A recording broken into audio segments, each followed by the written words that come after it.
There's a bogey in town. Stick around, I'll tell you about it.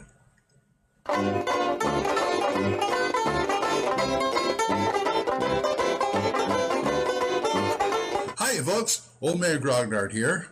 New situation, but same old me. No, I'm not doing karaoke. I want to talk to you about a module. A module which I have just been aware of for some reason, and that is The Bogey of Brindle by Lloyd Metcalf and Fail Squad Games. This was published a couple of years ago, and I don't know why I never got a copy. I don't know why I never read it until recently, but it's pretty good, as usual for most of the Fail Squad stuff. Now, this was written by Lloyd Metcalf. It's based on an earlier work called The Bogey of Swindle, which was for something else. It was for something for lesser known.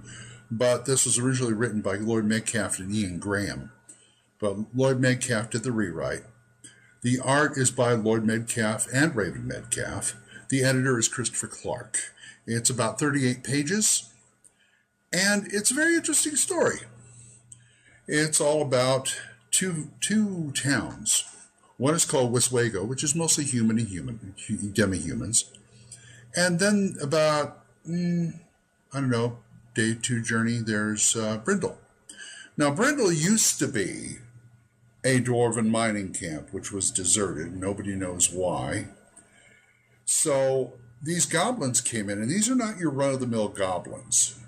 And the appendix in the back of the module tells you all about how the goblins are, because they're they're somewhat intelligent and industrious, and they managed to work out a deal with Wiswego because they're very good at two things: pork, as in raising pigs and curing and butchering, and especially brewing. They can brew all sorts of things there, and they have great business with the town. So, that's the kind of thing that, until recently. Now, recently we had a band of kobolds move in to an old abandoned dwarf mine nearby. Now, these are, these are ordinary, run-of-the-mill kobolds. Nasty, short, you know what I'm talking about. And the town of Wiswego kind of depends on the booze coming in. And the church in Wiswego, although they kind of frown on it a bit, they rely on that for taxes, for the taxation of the town, so they can run the town. And the supplies have been interrupted, and they have a major festival coming up, and if they don't get the booze, there's going to be a lot of problems, let me put it that way. See, the kobolds have been scaring away the goblins from the town because the goblins see this thing called a bogey. It's already killed one goblin who was making a delivery, although that's what happened to him is kind of, up to conjecture. But the point is, they're led by this really charismatic Arctic goblin that came down here and decided to make his mark and take over the place. And what he did was they dress up in costumes, like one kobold on top of another. They dress up in costumes. Then he's an illusionist, and he's pretty smart. And he's the one who keeps them together. So he throws illusions on there, and all of a sudden they have a monster. They have a bogey that everybody's scared of. All the goblins are scared of. The town hasn't been getting his wine or booze, so they send the adventurers over to investigate. And it's a really interesting story. It's kind of a dark, I want to say dark Scooby-Doo, because, there really isn't any bogey. It's this goblin, this kobold illusionist doing all these dirty works and all these kobolds. And there's a lot of them too. There's like 200 of them. So, and this is slated for levels 2 to 3. Wow. And they're very good with traps. Even going to the road from Wiswego to Brindle, there's about 3 traps that they have to avoid. It's almost like the end of Return of the Jedi, with the Ewoks making all those traps and things like that. Oh, a lot deadlier. And once you get into the hidey hole, the hideout, it gets even worse because this guy knows they're there and he can plan accordingly. And they have a few tricks up their sleeve. They're played as very wily and somewhat intelligent. Well, the leader's intelligent. The illusionist is intelligent. I'm not saying they're not, but I mean they're kobolds. You know, they're going to do what they're going to do, but he's the one who organizes them. So, like, you take him out. There you go. Let's take a look at the book. It's a nice 2-column affair. And here's one of the pages. Nice maps. Lloyd does nice maps. They all do nice maps. Here's the town of Brindle. It was a thriving dwarven town at one time, but the dwarf, for some reason, the dwarves, they disappeared. And so these goblins came in and took over. And they're doing very well for themselves, except for this one problem with the bogey. There's a picture of bogey. At least that's what they think of. Yeah, they're just covered with, like, cloth and mud and horns and sticks and stuff. And then he whips an illusion on them, and all of a sudden, you know, the goblins are scared out of their wits. He does nice box text here, which is optional. This is the bogey hole, what they call the bogey hole, which was dug into the mines. And that's basically what you have to deal with. It's a nice, meaty adventure. I like it, and it keeps you guessing, kind of.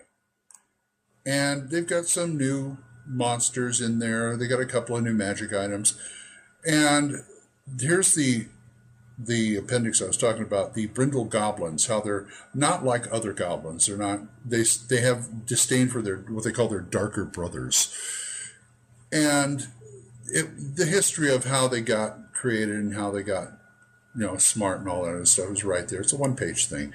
And this place, both Brindle and Oswego are great places just to adventure in. Like in Brindle itself, at the end they give you some of the NPCs, like the brewmistress and the mayor and all this other stuff of Brindle, these goblins. But they also give you a short thing of, and all he does is he doesn't even give you stats for these NPCs. What he does is he tells you their name, their occupation, and he gives a short quote. And usually it's something they need, which is, you know, plot hook, which is good. Because you can hang around Brindle, you can hang around Oswego, and you can get in all sorts of trouble. It's really nice. And it goes good with some, first of all, you know what I would do?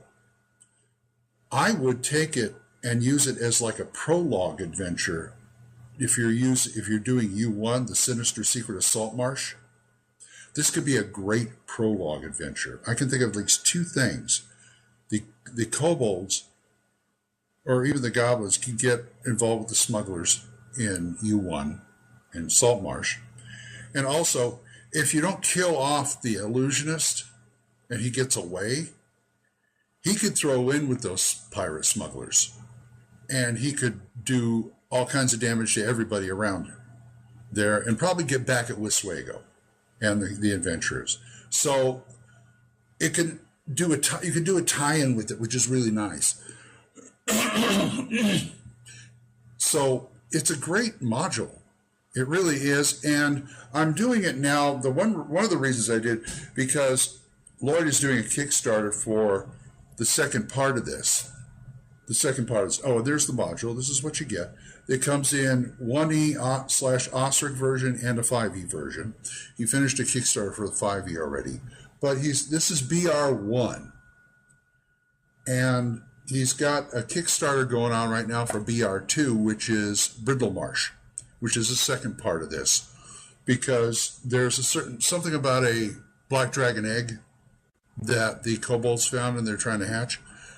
And that kind of leads into the next one, more or less. And you also get to find out in the next one what happened to the dwarves. Not pretty, but there it is. And so you end up in Brindlemarsh, and it goes on and on and on. So you could do a lot of stuff. This is a great place to start. I'm thinking of cutting down the danger so I can run first level people through this. And maybe cut it down to, I don't know, this is a couple of sessions maybe. I'd like to cut this down to one session so I can use it for my Swords and Wizardry demos that I do. I think it'd be a really interesting way to do it because it's familiar. This is what I like about the Fail Squad stuff. Lloyd does this great old school feel, and then he twists it a little, like the intelligent goblins, like the kobolds who are really organized and just basically Scooby-Dooing everybody with the Brindle, with the Bogey. So that's why I said dark Scooby-Doo, because it can be deadly. It really can. So where do you get it? Okay, so far, all I found as of this recording, maybe Lloyd might correct that, but I didn't find this on DriveThruRPG or RPG Now. I found it on the Fail Squad Games website, which is, I will put down there. The print is $15. The PDF is $6.